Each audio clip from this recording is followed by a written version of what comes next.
Good evening, I'm Eugene Chan and welcome to Straight Talk.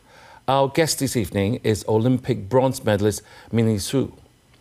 Ms. Su has been a Hong Kong table tennis team member since 2013. She was ranked 25th in the world and has previously held the top spot as the world's #1 under-21 table tennis player. She went on to win a bronze medal in the women's team event at the 2020 Summer Olympics in Tokyo. In the year of 2022, she was also awarded the 10th Outstanding Young Person in Hong Kong. Welcome, Minnie. Hello. Minnie, last week we had Brian Stevenson, the chef de mission of the Paris Olympic team here, and sharing with us his insights about the team's preparation and expectation about the performance at the upcoming Paris Olympics. So this week, I mean, although we share your disappointment not being able to be in Paris with the team, but we would like to take this opportunity to ask you to share with us your perspectives on the Olympics as an athlete. Maybe we can start off with your own journey. How do you become sort of a full-time athlete in table tennis? So I started playing table tennis when I was 4 years old. And my dad is the coach, so it's kind of natural for me to interact with table tennis. And actually, at first, it's my sister who started playing table tennis first, and then Right. I wasn't tall enough at that time, so I was just by her side picking up the balls. But I was already captivated by the sound of the ping pong balls hitting the table. So I really liked the rhythm. And once I was tall enough, I tried and immediately fell in love with it. So when I was 4 years old, my dad asked me what I wanted to be when I grew up, and I told him that I wanted to be a table tennis world champion. Wow. Yeah. So I guess that's how my table tennis journey started. Yeah. Right. And have you still played table tennis nowadays with a sister? Not as much as before, but sometimes we still play. I think I like table tennis more than my sister. Right, yeah, I'm sure. We saw that you were only 15 when you decided to go full-time. And actually, how difficult was it? Because you have to give up your studies at the Diocesan Girls' School and to focus on table tennis. How was it an easy decision? Actually, I struggled a lot at that time because I was 15 years at that time, and Form 3 is kind of a critical year for secondary school students here in Hong Kong because you have to, choose your electives and decide, what to study for the DSCs. And actually, I was so close to, choose to become or to be still be a full-time student, and I already have all these electives in mind. Right. But I actually talked a lot with my parents and also with Mrs. Lau, the headmistress of Diocesan Girls' School. Mm-hmm. And I love table tennis, but it's just giving up school life has been too much for me. I mean, I enjoyed studying and I have a lot of friends, and I also have some other dreams other from table tennis. Although table tennis is still like my biggest dream. Right. But so at that time I communicated with my parents, and they say I have this talent in table tennis, and most importantly I was given this opportunity at that time. Right. And if I really like table tennis, I have the passion and the talent and the opportunity, why don't I go for it? Right. And also, becoming an athlete has a lifespan, whereas in studying, I can study at the age of 15, I can still study at the age of 50. So, Right. So I thought, okay, maybe I should give it a shot and try playing professionally for 2 years. And after I started my professional career, I never looked back. Right. So when you look back right now, say for today, would you be happy that you make that decision? Yeah, No regrets? No, totally no regrets. I think most importantly is it really wasn't about what I achieved today, but I think that this journey has given me a lot of insights and nurtured a very tough mentality for me to face different kinds of things in life. And recently I've gone back to university, and I feel like, okay, I was right before that. Right. I can study at any age. Yeah. Right. So what you're saying that your family support is very important, especially when you have to make such a big decision at age 15. Maybe you can share with the viewers what does a typical training day would be like as a full-time athlete? I mean, as students, we know what we do. We go to school, and then we have lunch, and then we got extracurricular activities. What do you do as a full-time athlete? So for me, I usually get up at 7, and sometimes I would go for a morning run, and then I'd go to breakfast. During breakfast, sometimes I'd prepare a little bit for my training. I sometimes watch some videotapes, to get myself motivated. Right. And then at 8:30, I would start training, and we finish at 11:30. So sometimes we would finish at 12, depending on if you wanted to practice more. And then we would go for massage or physiotherapy, and then go to lunch. Then we'd have a power nap. For me, it's like 20 minutes. And then we start training. We start training at 2:30 and ends at 6. Then we go to fitness for about an hour, and then we go to dinner. And at night, it's usually free, so we can choose either to go for physiotherapy, massage, or usually I'd also write some training diary, and to review my training, and also to prepare for the training the next day. Right. Do you still see your family on Sunday? Yeah, but actually when I was younger, my family often complained that they didn't get to see me enough. Right. So what you're saying is a lot of determination, a lot of hard work, and from what you're saying that during the day you have other supporting activities like the physiotherapy, even I'm sure this sports psychology comes into it as well. Yeah. And now I'm sure people would like to know, how do you mentally prepare for such big competition? Not just the Olympics, could be a local competition, could be a regional competition. How do you do that? I think I usually start preparing a month before any, larger scale competitions like World Championships and, the games, Asian Games, or and usually I will have a training plan for myself, how do I want to improve myself? Because usually the competitions, the tournaments are, they never stop. We have 2 tournaments in 1 month, so we're always in this mental state which we are ready to compete. So usually we already have in mind on what skills we wanted to improve, and then I would write a brief overview on the skills and the mentality that I feel like I could have done better. And then during the training, I would just keep marking my progress and see if I'm actually making any improvements. Right, so also a very strong mental side of things as well. You've got to prepare yourself. So do you think you have missed out anything that what normal teenagers would enjoy by being a full-time athlete? I think when I look back, I feel like I kind of missed a chance of, growing up with people of my same age. Right. Because in table tennis, the age range is kind of wide. But when I was playing at that time, I didn't really feel like I missed out a lot, because I really enjoyed table tennis, and I always have a very specific goal in mind, and I feel like what I was doing every day was already very enjoyable. Right. So Minnie, the title of the show tonight is Olympics, is it all about medals? And we had Brian here last week, and I asked him, and his answer was that every single athlete in the Olympic team will be aiming to win a medal, but at the same time they want to know that they're doing the best performances all the time, and this is what we should be looking for. Do you agree with that statement?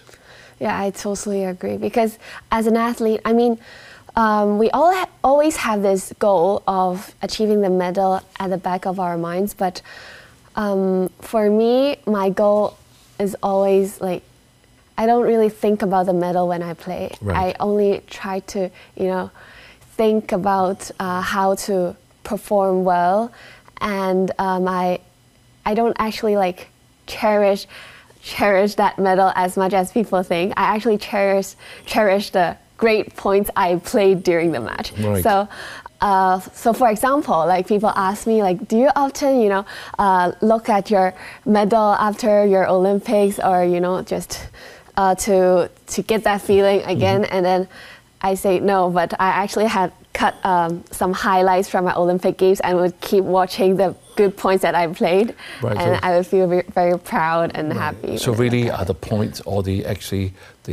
actual journey is more important than the actual medals? Yeah. But you know, in Hong Kong recently, because we used to be just participating in the Olympics, but in recent years, we got better successes. Even in 4 years ago, Tokyo was a fantastic turnout in terms of results. Do you think people in Hong Kong now, we are putting too much emphasis on the medals? What do you think? I think it is okay to put some emphasis on the medals because, I mean, a goal is always a motivation, but I think it is also very important for people to know that, like, I mean, it's great to have medalists here in Hong Kong, but there are so many other athletes who are like fighting very hard and even have the same skill level and mentality as those medalists. But because I do believe that luck also plays a role in sports, and also, sometimes there are, you get a better draw and you're more likely to, get a medal. So I would say that these medalists are kind of representatives of an icon of all our athletes, but it is very important to acknowledge that, sports is like kind of a community, a profession, and not only about those people at the top. Right. Let's take a break now, but viewers, stay tuned. We will be right back. Thank you for staying with us on Straight Talk. Olympic bronze medalist Minnie Su is with us, sharing with us her journey, her perspectives on the Olympics as an athlete.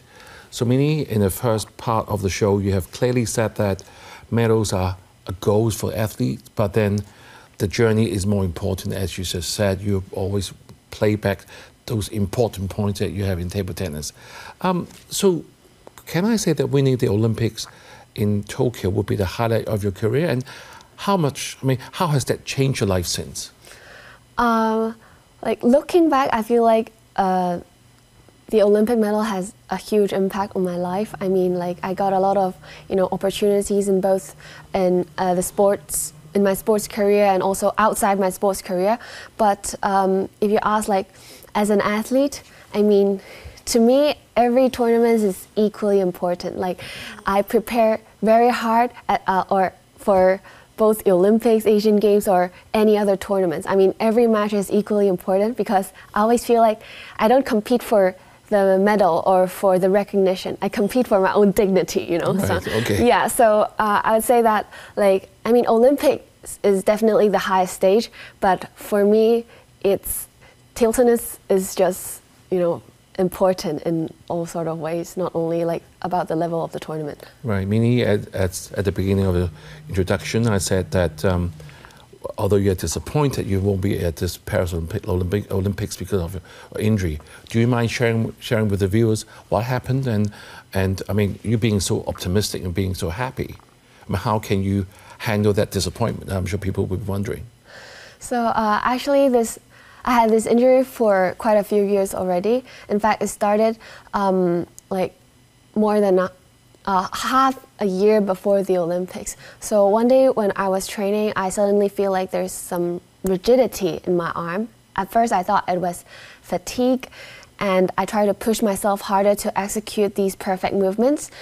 But day after day it worsened, and one day I just realized that I couldn't control my arm anymore. So when my arm was supposed to open up like this, my wrist bent at a very awkward angle and my arm would move the other direction instead.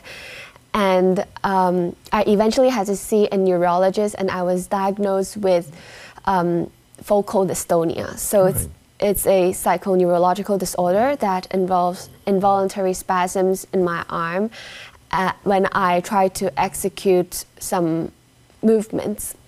So the doctor told me that there wasn't any cure at that time, and I was actually really devastated. And it would be. Yeah, it was the first time in my career that I thought that I might have to quit. But I still went to training and tried to, persist. And my parents also encouraged me, like, I have fought for table tennis for so long already, and it's really a waste if I quit now just right before the Olympics. So I tried really hard in training, and one day in training I was like so devastated that I had to see a sports therapist. I had to talk to him, and I complained to him that it was too difficult for me because my arm wasn't listening to me, and how could I even improve if I couldn't control my own body? And it was very important that he told me to, accept this injury as a part of myself and to embrace focal dystonia. Right. So at that time, I was thinking, okay, how can I embrace focal dystonia? Because this is like totally like hurting my career.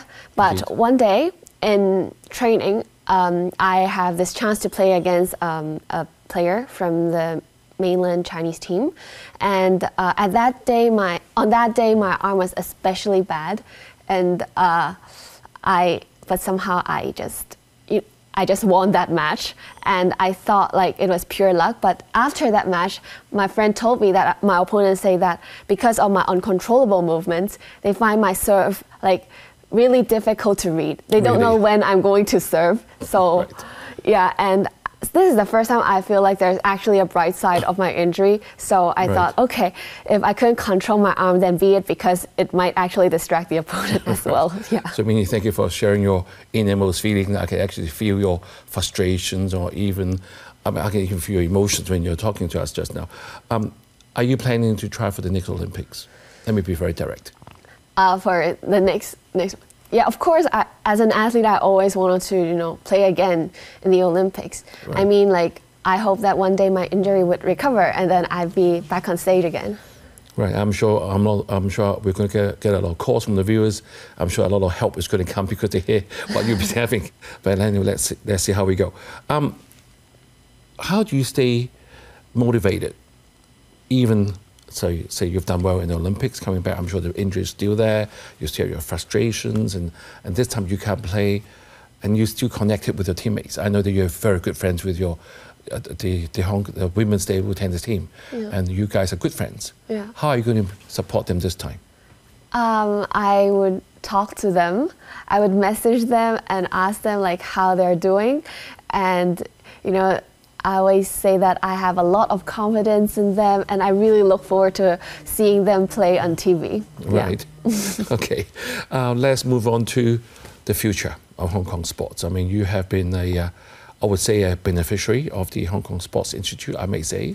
Being a full-time athlete, you were trained, you've done well in the Olympics, and now you're a great ambassador for the sports. So, I mean, we had Brian here last week, and we said winning medals in the Olympics would contribute to the sense of national pride and unity in Hong Kong. How do you see things from that angle? How the sports going to help Hong Kong in terms of unity and the pride? I actually do think that sports play a very important role in the society, because I myself learned a lot from sports.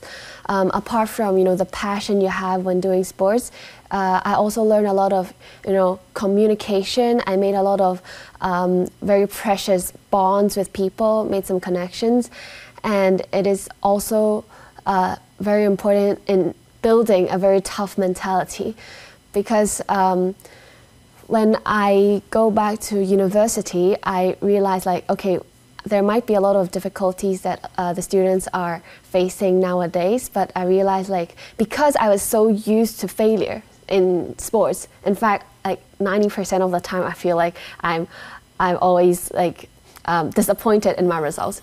Well, I am so used to not getting what I want despite working so hard for it. So I think it really builds a tough mentality for myself to face different difficulties in life, and I really think that this mindset should be spread among everyone in the society, because it's not because we need this tough mentality, but because when I have this mentality, I feel much happier and I don't feel too negatively affected by my losses. Right. Yeah. Many, Olympics only comes every 4 years, and there are other competitions like the Asia Games, as you said earlier, and other world-class competitions, say in table tennis. But I heard a comment recently from my friend saying that the Olympic sort of wave of the heat in the society hasn't really picked up. From an athlete, is there any difference in the Olympics as compared to other sporting events? Is it so much more special? Like from my observation, I do think that like the Olympics definitely has a larger impact on the community. Like people are more excited about the Olympics than the Asian Games. But I think it's also like affected by, how these the events are broadcasted among in Hong Kong. For example, like when I see like the Olympic Games are being broadcasted on these televisions in shopping malls, I feel like it really like bonded Hong Kong people together to root for Hong Kong athletes. And yeah, I think this actually really promoted sports a lot in Hong Kong. So now you're kind of like a role model for the young people in Hong Kong, because you have been the Olympics, you are very positive, and now you're back into full-time education as well, as I believe. What would you say to the younger athletes who are thinking of turning full-time right now? What would you say to them?